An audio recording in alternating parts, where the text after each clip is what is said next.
Industrial Light and Magic has created some of the most iconic imagery that cinema has ever seen.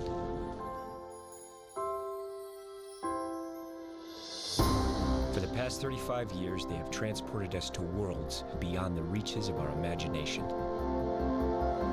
Their pioneering and breathtaking visual effects have transformed the way we see movies.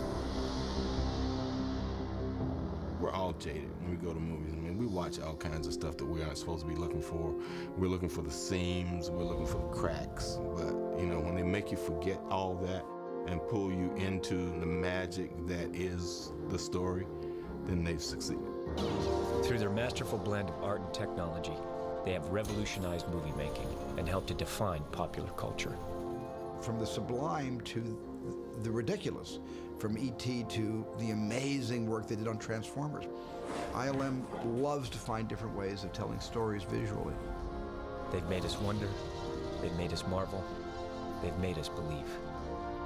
It's wonderful to know that the tools are there to really begin to get what's in here, you know, out there into the world. And ILM has been leading the charge in that quest since it began.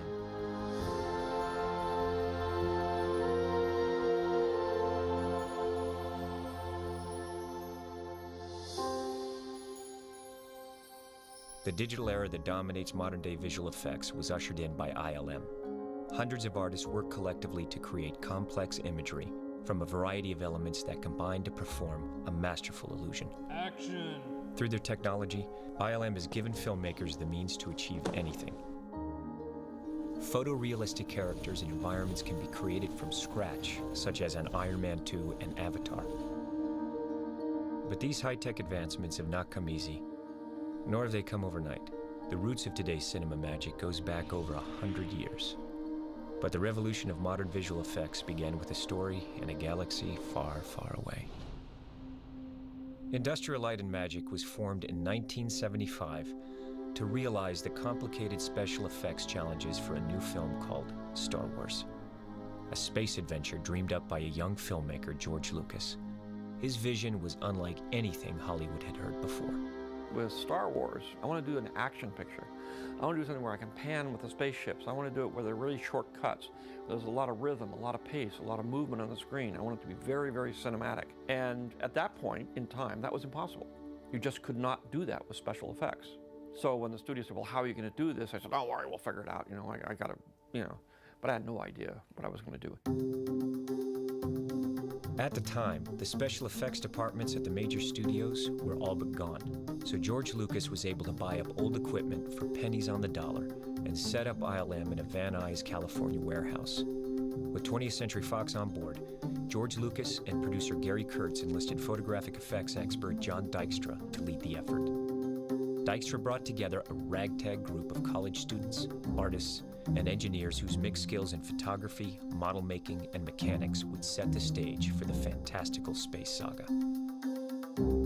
Creating ILM to do the work for Star Wars was like gambling high-odds bets. We knew we were taking a huge number of risks. We were incredibly naive to think that we were going to be successful in doing that, and we were incredibly fortunate that George and even Fox, in its own way, were willing to back us. When I read the script, I was just saying, my God, what is this movie? All these different genres are kind of together in this massive space film, and you're reading like the last 30 or 40 pages, and every page is full of another effect shot of the battle. Every page is like, this thing will never get done. When I first read the script for Star Wars, I think I came across a few lines that were worrisome. The description, unlike anything you've ever seen before, to most studio executives and to producers and even to directors, was daunting. We had 365 shots to do for this movie, which had never really been done for an effects movie. It was really fun because we all knew that we could do it, because we had this nexus of talent that was just outrageous. To create a believable universe in the pre-digital age, known as the photochemical era, ILM had to advance the use of traditional handcrafted effects techniques, such as animation and rubber mask creature work. Artists would use matte paintings to increase the scope and production value of a scene, by extending environments painted on glass that would be photographed and combined with live-action elements. Detailed miniatures and models were built and shot against blue screen to allow the placement of other elements into the scene. In a process called optical compositing, ILM retooled a dormant optical printer that allowed for a record number of separate film strips to be rephotographed and combined onto a single layer of film. I knew what I was up against, and I knew how I wanted to do it, but I was constantly bumping up against the technology ceiling. Sometimes you'd have as many as 100 different elements going through, and it'd take 24 hours to do it, and if you made one mistake with one element, you had to start over again. There's no second chance. If anything goes wrong during something, it's over, and you have to sort of stop and start the entire process over again, and that is really difficult. And that takes a good team and a lot of concentration to get a high-speed model to blow up quick enough in the right way, or stop-motion characters to walk across the scene over a period of a 12-hour shoot, and it's only going to last 4 seconds. There can't be anything go wrong. No light bulbs can blow out. No, nothing can be bumped accidentally, between each frame of film. So it's really hard to do that. It had to look real, and so that was the trick. We would paint ourselves into a corner and have to invent our way out of it. We all knew we could depend on each other. There was this kind of spirit of camaraderie, and so many of us gave our best ideas to the show. John Dykstra designed the revolutionary DykstraFlex. This computer-controlled system allowed for the programming of dynamic and repeatable camera moves. The DykstraFlex facilitated the combining of numerous elements into a single dynamic shot, freeing up the stationary camera that had been the norm in model photography for over 100 years. It was like we were in Florence during the Renaissance. There were so few places that did that type of visual effects, and there were so few artists that could do it. It was very rare, very wonderful, and it was a rebirth of the industry. Star Wars was the beginning of a renaissance of visual effects, and Star Wars woke up a sleeping giant. George anthropologically looked out at the world and said, "What?" The historic success of Star Wars allowed George Lucas to establish a filmmaking center outside of Hollywood. He relocated to Marin County, Northern California, and eventually built Skywalker Ranch. ILM would set up shop in the nearby town of San Rafael, inhabiting a nondescript building known as Kerner Optical, their home until 2005. They immediately began work on the next Star Wars film, The Empire Strikes Back.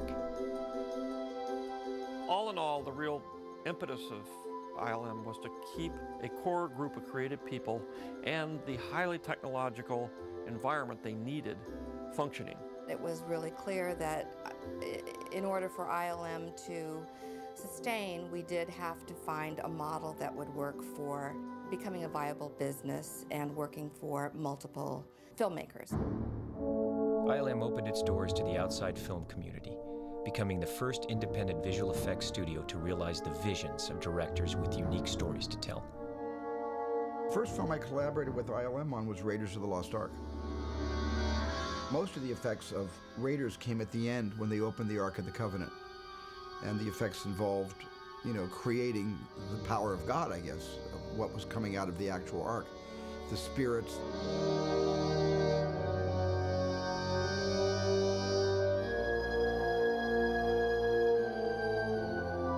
There were a lot of challenges posed. I wanted the scene where the one bad Nazi's face kind of implodes, and where Tote's head melts, and where Belloq's head explodes.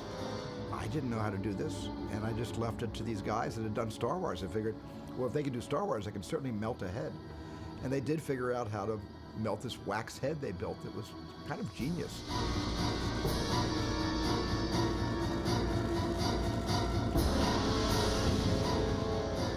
And that was all the beginnings of my relationship with ILM.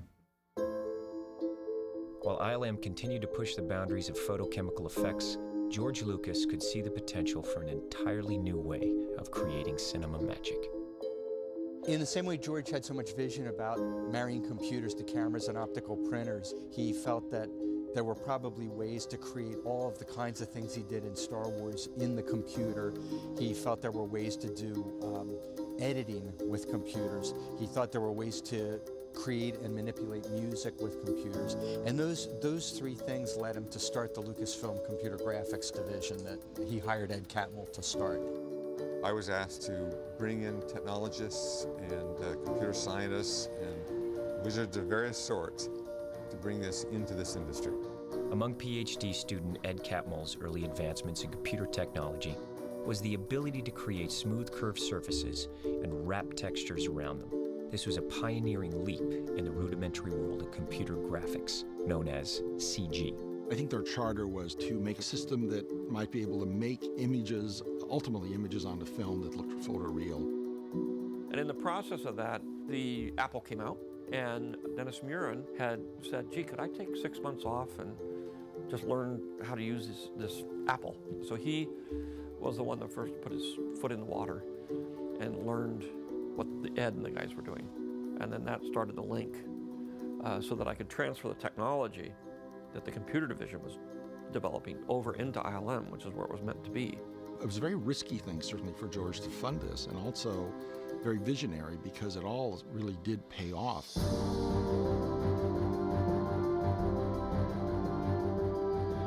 Today's powerful computer-generated imagery owes its roots to this early CG group, who by 1982 were able to prove their various skills to create a sequence in Star Trek: Wrath of Khan. While developing hardware and software, they spent 5 months advancing texture mapping, motion blur, digital matte painting, and compositing programs to create the first visual effects shot made in the computer for a motion picture. It was mind-blowing for the time. And now, of course, it looks old-fashioned. But it was part of earning the way in. And the minute Dennis Muren saw the types of things that could be done in computer graphics, it led to Dennis using computer graphics to create the stained glass man in Young Sherlock Holmes. Dennis came over to us and said, why don't we try it in computer animation? And this was very innovative and very forward-thinking. It was really exciting. I mean, it was a lot of work because back in the day we didn't have the tools. I literally had to take the footage and project it onto my computer screen, and I animated the camera move by hand. I don't know if I've ever worked harder on 6 shots in my life, but it was worth it because when Young Sherlock Holmes came out, people who worked in the special effects industry had no idea how it was done. The Stained Glass Knight was the first computer-generated character in a motion picture, and the film was nominated for an Academy Award for Best Visual Effects, a testament to the growing impact of computer technology. ILM's work in stop-motion animation and optical effects would advance further into the digital realm with George's next movie, a fantasy epic he asked Ron Howard to direct. Dennis Muren called George and I over to his office there at ILM, and he said, we're beginning to use computers to work with film digitally, the first time I ever, heard that phrase used, to sort of blend film images. So there was this one transformation that we needed to make in the movie. I assumed we'd have to do it the way werewolf transformations had always been done, with dissolves, cuts, and he thought we could do it in one shot, which was a really interesting notion to me. And he said, I can't guarantee it's gonna work, but, it just might. And it was the first morphing shot ever done. And it really was more like the kind of magic that you see on stage, where there's no camera trickery, it just happened. And of course, there was so much technology behind it, and it was all breakthrough stuff. That was amazing for me. By the late 1980s, the computer was threatening the analog ways of old. The Lucasfilm Computer Group had developed an astounding array of tools that remain today's industry standard. The first digital editing system, the first digital audio editing system, a film laser scanner, and a powerful graphics computer for digital compositing and high-resolution imagery. The Pixar Image Computer and its processing software called RenderMan enabled the group to create a breakthrough computer-animated short film, Andre and Wally B., which inspired them to pursue their far-off goal of a full-length animated feature film. At the time, as the vagaries for finance come up and down, George realized he couldn't afford all of this because there were so many things going on. And so we had some meetings with George, and we said, well, we really want to make an animated film. And he said, well, that's not what I want to do now. He wanted the technology. So we started down the path of selling off the group to be a separate company, which is what became Pixar. So we set up our own CG group within ILM instead of Lucasfilm. That's purpose was to do CG work only for films. And it was great. And it took a couple of years or so to really get it going. We did some wire removal stuff, then eventually we did The Abyss. It was The Abyss that I think in many ways put a larger stake in the ground for the notion of digital characters in live-action films created by the computer. It ended up being about 90 seconds of animation. It used a mix of computer graphics and traditional optical compositing techniques, so it was kind of a transitional step. That was something very new for us. There were not a lot of established procedures for doing any of this work at the time, so we just dove into it and we were making it up as we went along. It was just so exciting to be able to see that what had been a promise for so long and so difficult to do because nobody had ever done it before. The tools were now in place, the software was in place, the hardware was sort of in place. It was a matter of applying them. What happened after The Abyss came out was a number of projects that had been sort of circling, needing effects that couldn't have been accomplished before really started to rise up. One of them came out as a direct result of The Abyss, which was Terminator 2. After Jim Cameron felt that we'd successfully created what he wanted for The Abyss with CG animation, he then created a character in Terminator 2 that had to be done in computer graphics. I think that was the real breakthrough film also for CG. We did all our work with digital compositing for the first time. There's no sign of any sort of matte line around anything or any grain mismatching that used to tip people off to an effect shot. It looked like it was right in the scene. So we've got 52 shots in it, and most of the people I don't think had any idea how we did that work. In order to create the shape-shifting T-1000 Terminator, ILM employed a revolutionary laser scanning process to capture Robert Patrick's form and expressions that would enable them to animate and model a realistic computer version of the actor. It was a lot of breakthroughs that we had to do to get that show done, to get the CG to work, all the reflection maps on it, and not have it just rip its geometry apart, and being able to pan the computer camera to match the background live action camera, so we can follow the guy's feet as he's walking across the checkerboard floor, and up from that grows this head. And that was really, really tough stuff to do. You know, it was on the cutting edge. So everybody in this industry is saying, wow, everything's changing now. So then there's this general awareness that the technology is coming into this industry. So with that film, it made the awareness that something big is coming.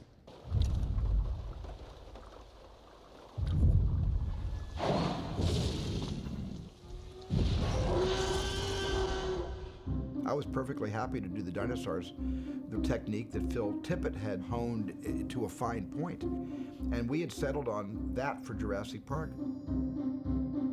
Personally, I didn't think the CG was ready to do Jurassic Park.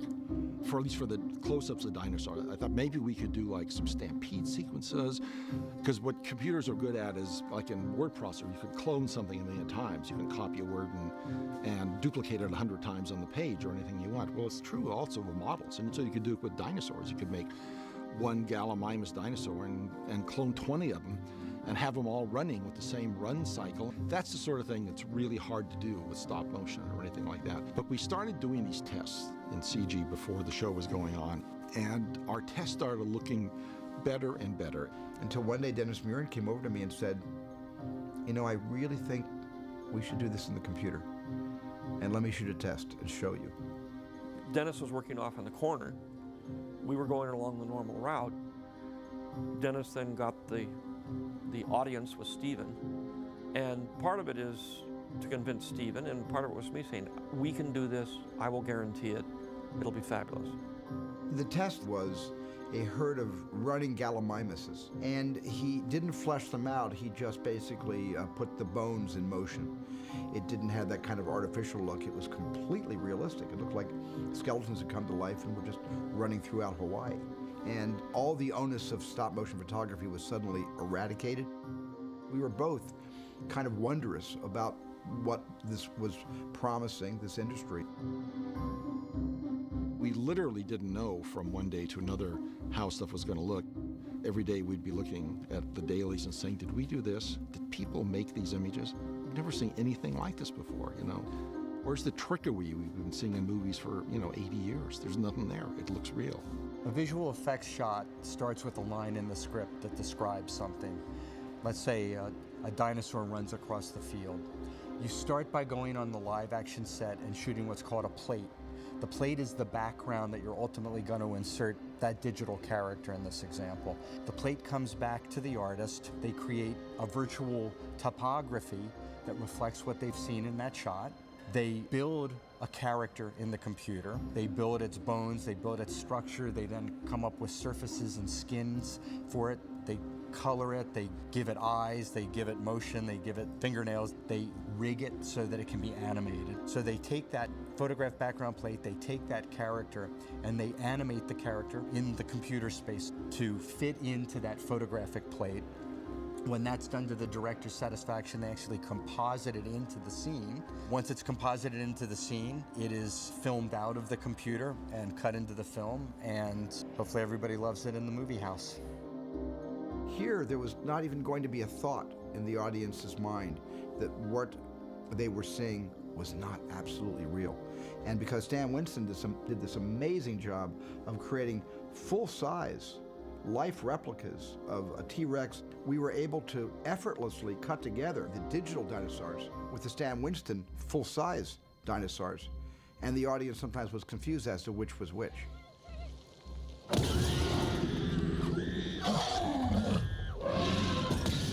The major breakthrough really was when Steve bought off on the idea of making that leap from analog to digital. And that really is what changed everything. Once we did those dinosaurs, I saw that we had unlimited possibilities. From the point of view of the industry, the turning point was Jurassic Park. When Jurassic Park happened, then that was like this big switch was thrown. It's like the world has changed.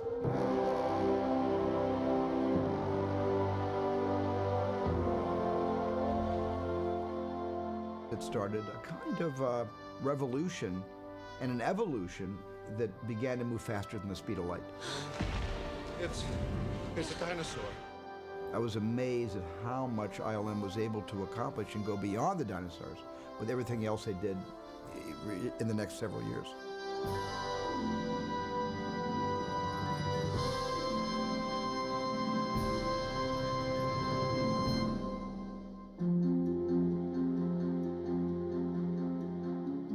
Transferring the culture from an analog culture to a digital culture was huge. Huge problem. Lots of pain, lots of heartache, lots of emotions for people who were, getting crunched in the shift. It caused concern for the people who were used to doing traditional effects. Would their jobs become obsolete someday? When I started working in computer graphics training, they referred to me as going to work for the dark side. The model shop were threatened by this whole division that was growing up. And I was one of the few people who made the first jump into CG from the model shop.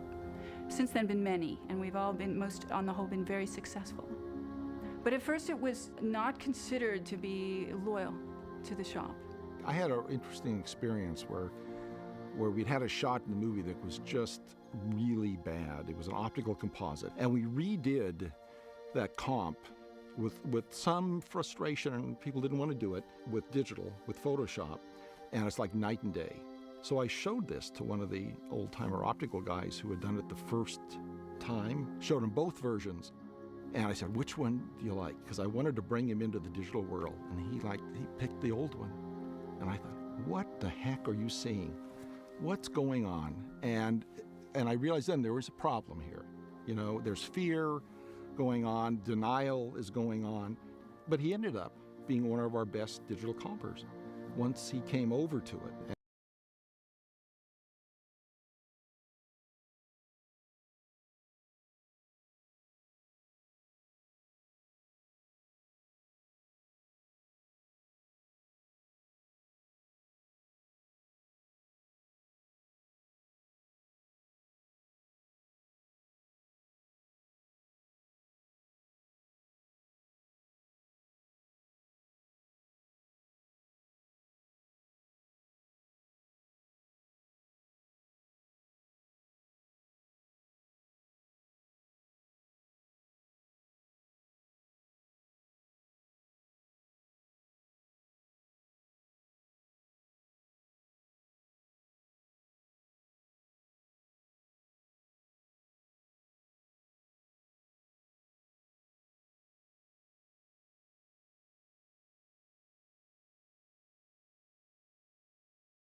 scripts they had that they didn't know how to make before. As ILM approached their 100th movie, they would be challenged with the next level of realism. There was the beginning of kind of working with CG creatures. Because I remember at one point there's a wall blew open and then a guy came through. He's the rhino. Okay. And that's run away from the rhino. And that was the beginning of kind of, okay, imagine now that's the rhino, the one on the right is an elephant. Phil is the hippopotamus. Okay, good. Okay, I got it. Let's do this. Run! It's a stampede! Basically, it's just fight or flight. Most of the time, you're just running. It's not a creature that's, having a dialogue. It's nothing that's talking to you. It's basically chasing you or confronting you or running from you, or you're both in a state of fear. I was amazed by all the larger creatures were insanely beautiful. And I found out that they had taken some of the programs from Jurassic Park and applied them to elephants and rhinos. And they're working you through going, you can't go there, you have to look over there. And they're going, literally, this area is a no-go. Especially if you're thinking, well, can I run over there? No. Why? That's a pit. Okay, cool. It's a twister! It's a twister!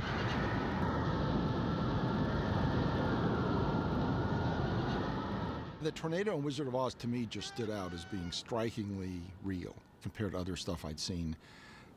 It was beautiful also to look at. It had this, I'd never seen that done before, and I don't think it's ever even been done since as well, with that sort of beautiful cylindrical design.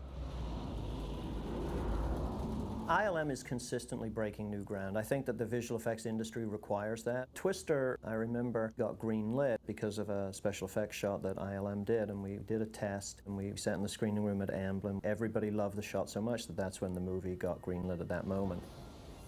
When we started working on Twister, we were dealing with really organic materials, things like dust and debris and tornadoes and water, and those things hadn't been solved, and creating those elements in the digital world was extremely difficult. We had to develop our own particle system, and a way of rendering the particles was realistic. In doing anything photoreal, you need to look at the real world around you to see how light bounces off of things or illuminates us, or how cloth bends and how people move and animals move. ILM's stock in trade is photorealism, that we make stuff that you can really believe is real. A lot of painters and a lot of the modelers tend to either fall into what we call a hard surface camp, which are things like planes, spaceships, hardware, and then you've got your organic creature type stuff. What helps me is to go back to real things, to study nature, to see how a feather functions, how it's actually constructed so brilliantly. And if I can take some of that enthusiasm and curiosity, I can bring that into my work. To create the reality, the visual effects supervisors lead an army of production managers, artists, and technicians to realize the most complicated imagery on time and on budget. The starting point begins with the ILM art department. The concept artists and the art department in general are sort of the front end group or the spearhead to get everybody on the same page, a starting point. In a lot of cases at ILM, they'll be designing the effect sequences or the creatures or the environments of the world of our clients, the directors we work with. As often happens, directors ask ILM to create imagery that has never been done. The visual effects supervisor brings these challenges to ILM's research and development department. One of the great things about ILM is that you have an R&D department. I can go to them and say, you know what, I need controllable smoke. It just has to do this. And you've got a brilliant team of smart people that can say, okay, you know what, we're going to make a smoke system, and they come up with the goods. Everything that you see on the screen is meticulously assembled out of hundreds or thousands of different elements. And those are all there because an artist put them there. So much of it is about giving them tools to layer in greater and greater complexity, but always with the control that's necessary to give the director the images that he's after. On set, the visual effects supervisor is responsible for delivering the live-action elements to ILM's artists. When you're in principal photography, you have 300, 350 people in the crew, and your day is costing about $250,000 a day. And there's a question, and you need to answer that question. Everybody turns to you, and you have about 2 seconds to say exactly what you need these people to do, and then they do it. One of the things I love about this place is the ILM methodology. We try to create an atmosphere here where Creative people are free to share their opinions about things. If somebody has a good idea about a shot, say it. And when people are honest about what they think, the work is better. There's amazing times when you're struggling with something. You may be working on it for days or even weeks, and everybody's thinking about how to solve a certain problem. And you really get a sense of a community art going on at that time, where it's all been worth it, and they come together and contribute to something that's never been done. Nearing the dawn of the new millennium, George Lucas returned to ILM as a client with the daunting task of making 3 new Star Wars prequels. George had to wait to do the prequels because his vision was so grand and it was so big, and he wanted to do so much that he had to wait for the technology to catch up. And I think what he saw in ILM, in the work that ILM was doing throughout the 1990s, sort of encouraged him to believe that finally the time had come and it was absolutely possible to achieve greatness. I could sort of come in and push things forward as the owner and as the client. You know, we're pushing the envelope in a few places, but the biggest issue is volume. It was just the amount of stuff. We were attempting a scale of visual effects that had never been done before. Over 90% of that movie has some sort of visual effect in it. We over doubled the size of our computer graphics department for that movie, as well as the potential change in culture of the company because we were growing so much. So there was the trepidation of, well, have we bitten off more than we can chew, and can we do this? It's not just that we have to do it for this picture, we have to do it for 2 more pictures, and also if this picture works, then everybody also want it done for their picture. And what are we going to do? We had over 2,000 visual effects shots in it. There were so many aspects of what needed to be depicted that couldn't be done with the tools that we had at the time. It's painful, it's scary, and a lot of things, and you need somebody there to hold your hand and say, look, I'll take the blame. If this doesn't work, I take the blame. And that's why I've always done it on my own movies. Okay, so listen, I'm doing my damnedest to figure out, well, how do we even do a shot like this? And okay, well, these are the techniques I think they're going to be the most bang for the buck. And geez, well, you just have to be able to animate that in 2 weeks. We had very dense scenes with hundreds or thousands of characters in them. We had to do rigid body dynamics, cloth simulations, synthetic terrains. You know, the list of things that we needed to develop new tools for was quite large and intimidating. The real point is how can we manage to change the operating procedures in a way that we can completely revolutionize the way we make movies so that this is all doable. We'd have discussions back and forth in the beginning, you know, the supervisors and myself, and said, no, I want to do this and I want to do that. And they said, well, yeah. And sometimes I'd say, we're going to do it anyway. And they said, no, we can't. And I said, we're going to do this. I know we can do this. What he brought to us was something that had never been sort of accomplished before, and he really pushed us as a company to grow and learn how to create such a large vision.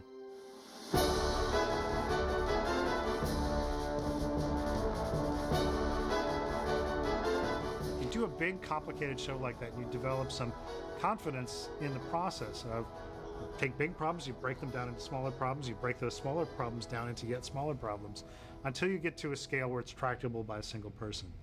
And so when a new big project comes in with some kind of scary unknown aspect to it, you have to comfort yourself with the fact that, well, we've been doing this for a long time and this process works. It always works. When I was asked to paint Yoda as a computer-generated character, I really remembered what it was like for me when I first saw Yoda on that screen and what Frank Oz had done with him as a character. That was a real honor to be asked to work on him. To get Yoda's expression, to get his character, was terribly important that we get that right. The fear of loss is a path to the dark side. In the CG universe, performers were now challenged to act in virtual worlds with invisible characters unlike ever before. That was the time we created the Jar Jar Binks character. And a lot of people feel different ways about Jar Jar Binks, but the fact of the matter was you had a living, breathing character who was acting alongside the actors for a large portion of that film. And it really showed that you could have digital characters integrated with live action people and make that work.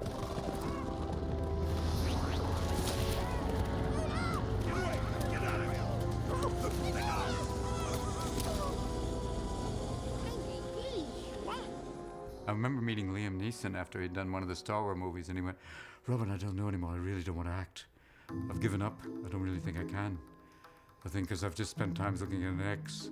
I don't know what it's about anymore. Really, I've trained to do lots of amazing things, but now I've just been looking at an X for a long time." And if I saw him, I went, "Oh no, they've gotten poor Liam. Dear God, dear God." I would have liked to have worked with a Yoda character. That would have been fun. Because I've worked with the Muppets, and I can deal with the fact there's a guy under there going, I'll work with the puppet, I see you, it's okay. Syntax none have. The dark side clouds everything. Impossible to see. The future is. They would bring the puppet in so you could see it and get a visual of how tall he was or where he was going to be. And sometimes I had to walk with him and talk with him, which was kind of new too, because he usually didn't walk and talk. That was a whole bunch of new stuff that they were able to do with him. So I just had to pick a spot and kind of do it.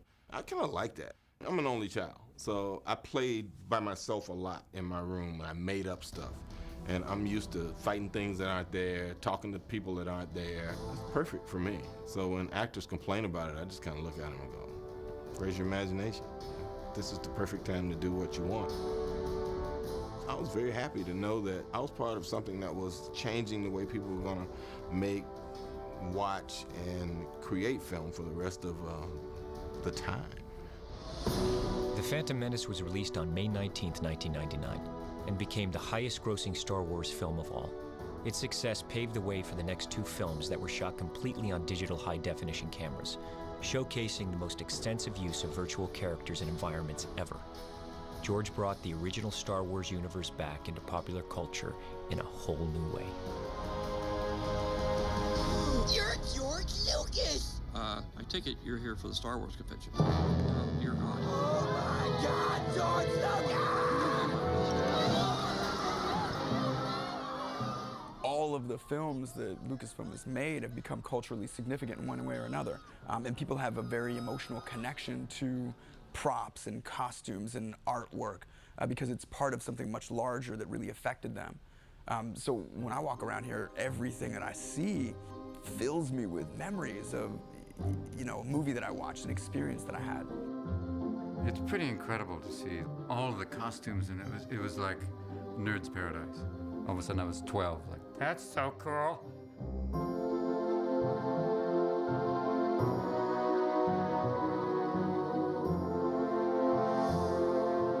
No matter how much you romanticize a weapon or a mask or a costume or a character, you come and touch it and somebody had to paint it and build it and cast it out of foam or wood or plastic or what have you. It's really wonderful and heartwarming for me to come up here and see these models that I built almost 30 years ago, because it brings back so many memories. You don't think about these things for so long, and then you see them, and it's like, oh gosh, I remember when I built that. Whoops, 10 people just died.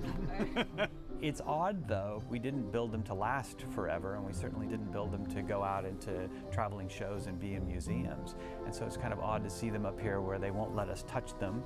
And if something breaks off, they photograph where it came off, and they put it in a little plastic bag and seal it up. When you see them and you realize when they lit them, they had a life. They were a creature. Yoda. To see Yoda like, moving not. CG take work is. In 2001, ILM brought history to life like never before with the epic World War II battle sequences in Pearl Harbor, another series of landmark achievements for the company. In 2004, they created the first extreme close-up of a realistic digital human for Lemony Snicket's A Series of Unfortunate Events, ushering in a new era for digital actors. The realism paved the way for the highly anticipated Pirates of the Caribbean films.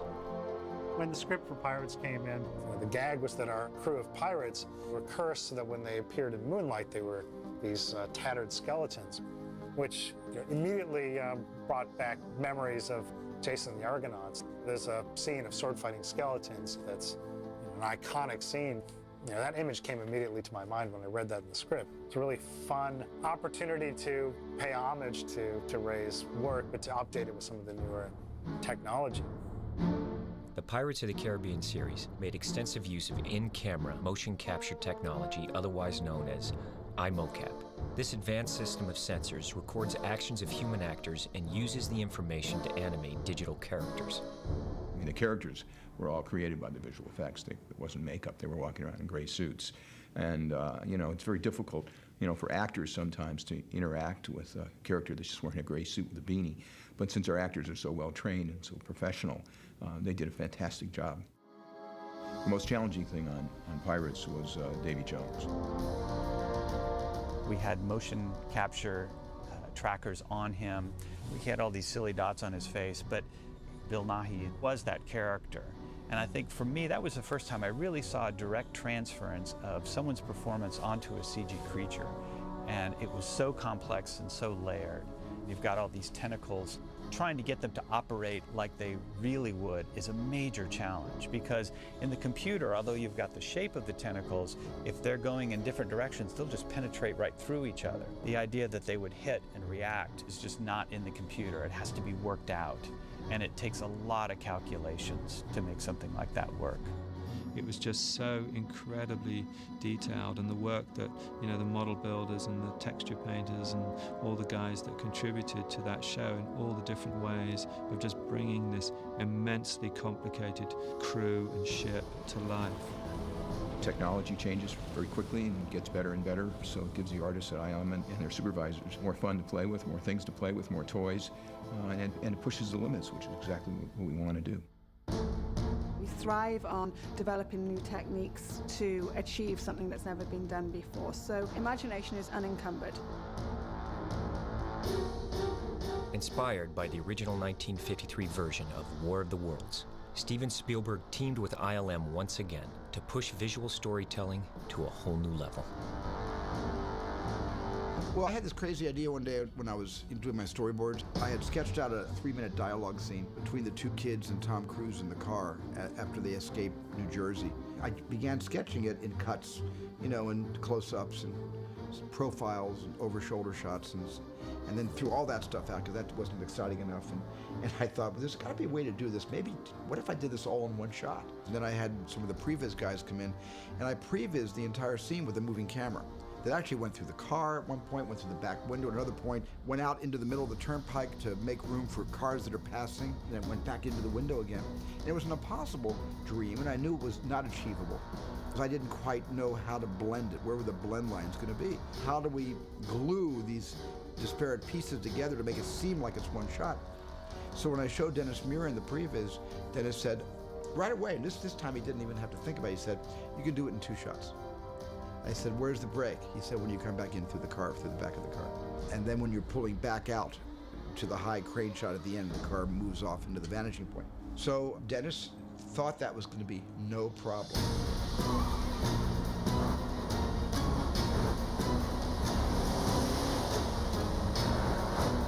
I don't think there's much clue that you're seeing an effect in those things because there's no camera cuts. It's done much more like documentary style. And that's got a really great sense of surprise when that happens. And it's much more realistic and immediate. And that's hard to do with any kind of effect.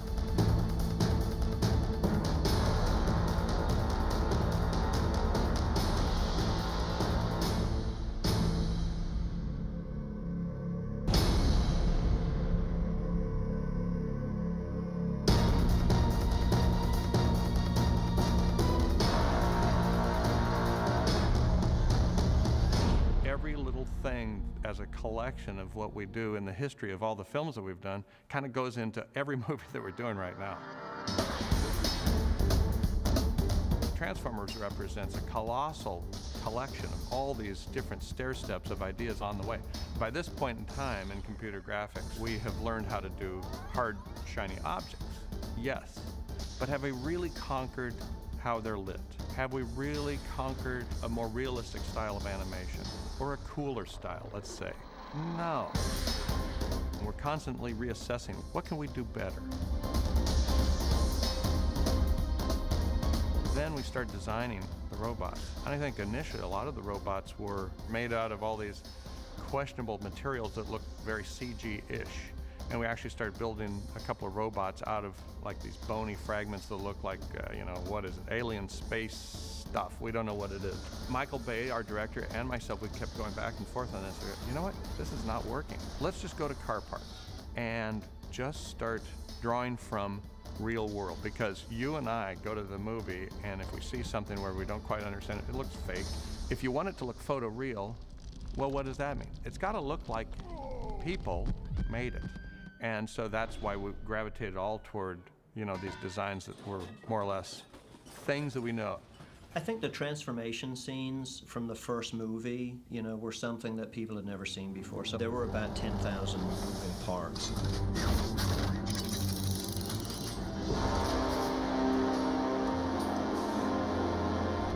All those pieces have to move and articulate with one another. Technology-wise, that stuff didn't exist before. So again, it puts ILM on the leading edge of technology breakthrough.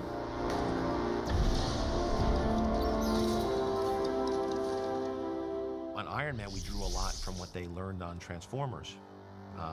And that made me extremely comfortable with how ambitious to get with Iron Man. Because I've always been a bit of a skeptic about CGI. I think primarily because it hasn't been done right in many cases. A challenge was, I think, initially to impress him with the idea that we could make the Iron Man suit look pretty seamless and realistic. I love this suit! The other issue was that there were some very beautiful practical suits created by what was then known as Stan Winston Studios. Robert, he was finding the suit very uncomfortable to wear, and so he would usually pull one or two pieces off just so that he had more freedom of his arm movements. It was clearly still constricting, so he pulled more and more pieces off, and in the end I said, look, let's pull it all off. I'm confident, based on what we've done, that we can replace the whole thing. And so we did. We pulled it all off, and I was putting the markers on Robert, and he's like, I love you, because it was so happy that he could just now act and emote, and we would just add it all digitally later. At one point in the process, I was giving notes on a shot, saying how I didn't believe a certain reflection, it looked fake to me. And that's when Ben Snow, who was the ILM supervisor, said, that's the real suit. So I was giving notes on the real suit, thinking it was the CGI suit. And that's when I knew that it crossed that line. And from that moment on, I realized that technology was a good one. It had passed the point where I could tell the difference. And then it became about how best to design the shots to make full use of what it could do well, and not to ask of those shots or that technology what it wasn't good at. So I think a lot of times now when you see bad CGI, it's because of poor planning on behalf of the filmmaker, as opposed to the artists that are working on it. And that's a big leap, that's a big change. And so now I think it's incumbent upon the filmmakers to learn more about CGI, because it's a tool that's here to stay.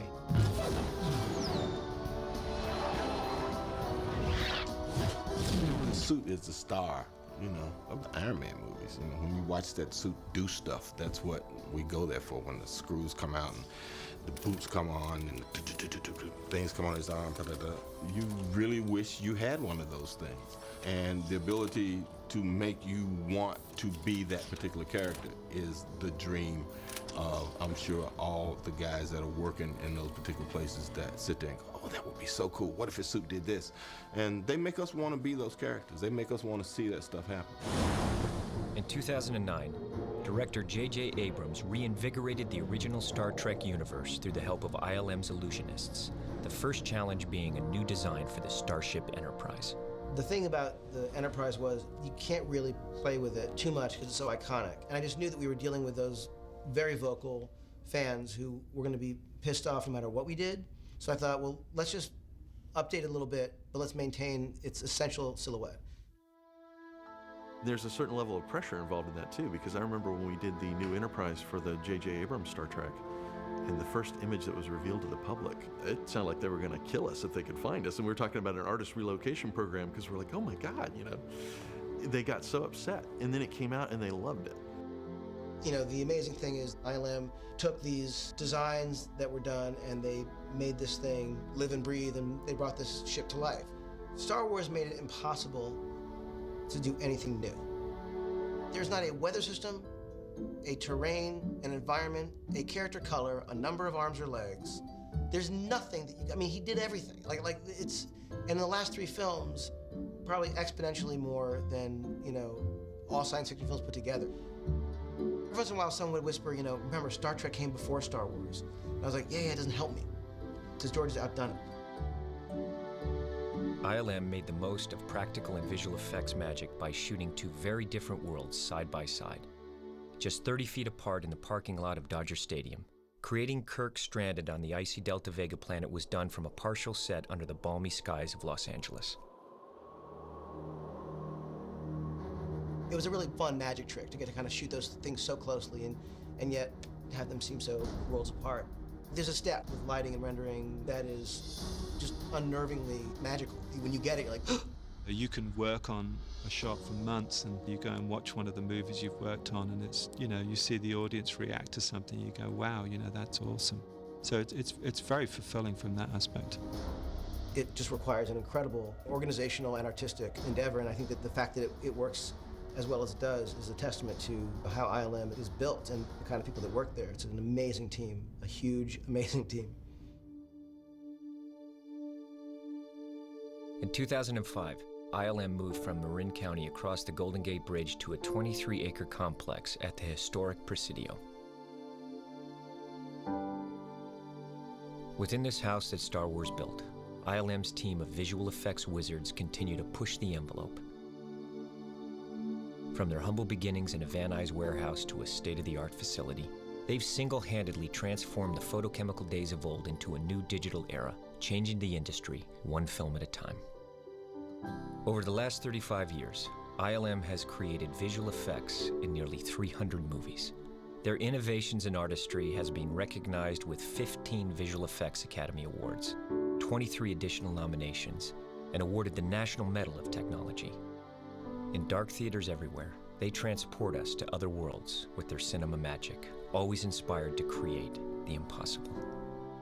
I think ILM's greatest challenge is, in a way, their own reputation, you know, and continuing to grow and expand and, you know, and live up to the standards they've set. This work is very complicated, it's very labor intensive, but it's to some extent become commoditized, and the expectation is that, you know, the more of this we're doing, we should be getting cheaper, cheaper, cheaper.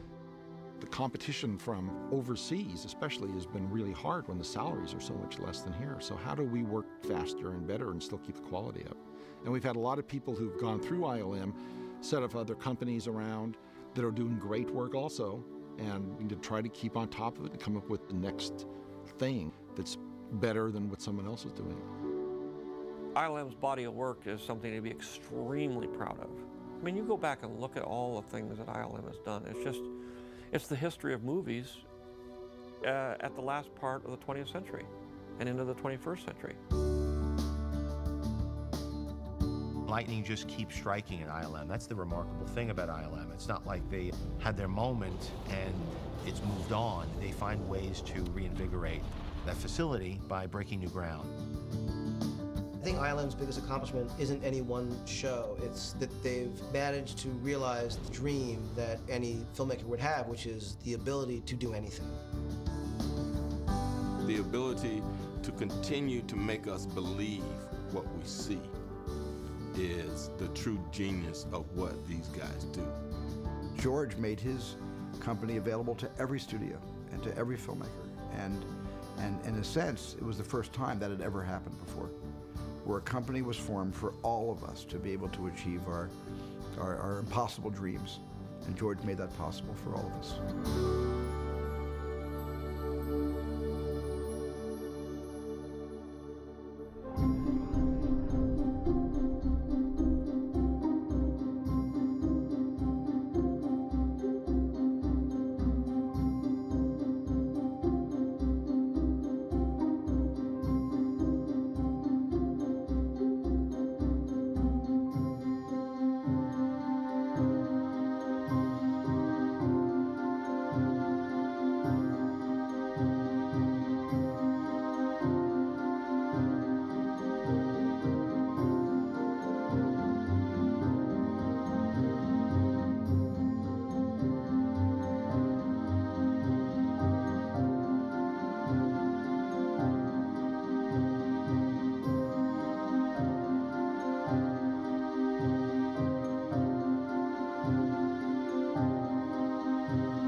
you.